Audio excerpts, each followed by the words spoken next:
Sa unang bahagi ng video, parang ordinaryong araw lang. Isang simpleng lalaki na pumapasok sa trabaho, naglalakad sa kalsada, at ginagawa ang kanyang pang-araw-araw na buhay. Pero habang tumatagal, mapapansin mo na may isang bagay na kakaiba sa kanya. Palagi siyang handang tumulong. Hindi dahil may nakakakita sa kanya, hindi dahil may kamera, at lalong hindi dahil may naghihintay na reward. Tinutulungan niya ang mga taong nangangailangan, kahit maliit na bagay lang ang kaya niyang gawin. At doon ako napaisip. Minsan, iniisip natin na kailangan nating magkaroon ng maraming pera para makatulong sa ibang tao.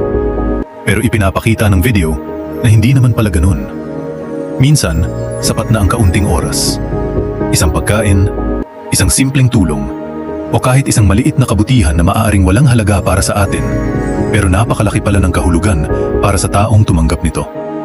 Pinakatumatak sa akin yung paraan ng pagtulto niya sa matandang babae. Hindi niya tinanong kung may maibibigay ba itong kapalit.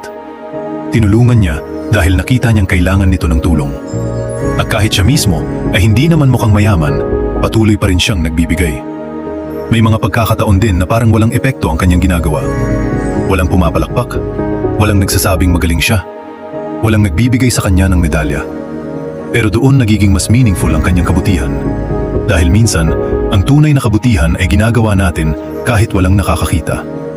Habang pinapanood ko rin ang mga eksena kasama ang aso at ang bata, mas lalo kong naintindihan ang mensahe ng video. Ang isang maliit na kabutihan ay maaaring magpatuloy mula sa isang tao papunta sa iba. At hindi natin alam kung gaano kalaki ang epekto nito sa buhay ng isang tao. Sa huli, hindi man naging mas mayaman ang lalaki dahil sa pagtulton niya. Hindi rin siya naging sikat, pero may isang bagay siyang nakuha na hindi kayang bilhin ng pera. Ang respeto, pagmamahal, at magandang alaala ng mga taong natulungan niya. Para sa akin, yun ang pinakamagandang mensahe ng video. Hindi kailangan maging mayaman para maging mabuting tao.